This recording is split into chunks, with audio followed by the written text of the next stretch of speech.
naše situace poměrně se dá dobře ilustrovat na tom příběhu našich zákaznických center.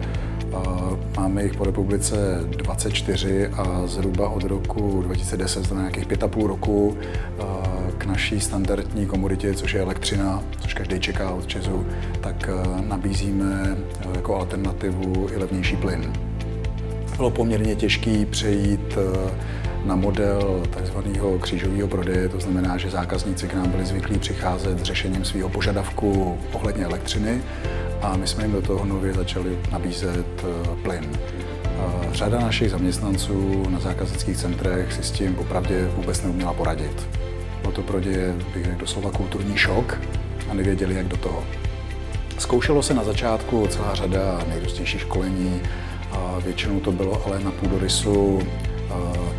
Někde je svoláme do místnosti, necháme je tam den nebo dva, nějaký lektor je tam bude něco učit, v nejostřejším případě je natočí na video a pak budou dělat rozbor. Nemělo to prakticky žádný dopady do jejich schopnosti prodat to, co zákazník by využil.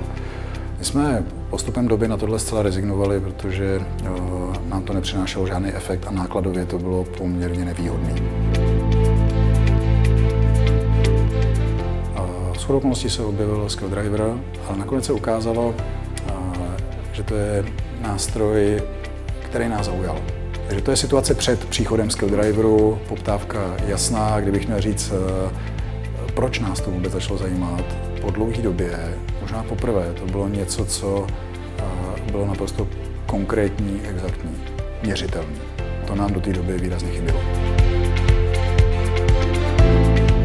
Klíčové byly výsledky. A já to vidím ve dvou rovinách. Ta první rovina byla taková, že jsme viděli prokazatelný nárůst úspěšnosti těch 4 vybraných zákaznických center, konkrétních lidí.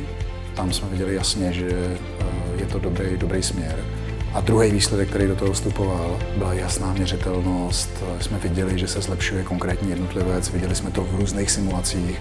Začalo nám být jasný, že že jsme narazili na nástroj, který neumožňuje se z toho takzvaně vykecat. Takže to byl ten moment, že jasný prokazatelný úspěch prodejní, má úspěšnost, vytěžení příchozích příležitostí a zároveň vidět jasný posuny jednotlivců. Když přišel Skilldriver, tak najednou lidi začali chápat, a mám takovou zpětnou vazbu, začali chápat, že to je nástroj, který jim umožní, dá jim nějaký plán, který když se budou držet, tak je výrazně větší pravděpodobnost úspěchu. Proto si myslím, že oni to přijali a taky je třeba říct, že ne všichni to přijali okamžitě hned na začátku. Ale je to z toho dneska, když se ten program prakticky uzavřel, tak je z toho cítit jednoznačně to, že ty lidi se cítí dobře v tom, že mají noty, nástroj, který prokazatelně vede k výsledkům. A můžou se tím i ve výsledku pochlubit. Je to něco, co oni můžou říct, takhle to dělám a tady je z toho výstup a je to zaznamenaný a můžete se ptát mých podřízených, jak se v tom cítí. To je posun ohromný, z mého pohledu ohromný posun.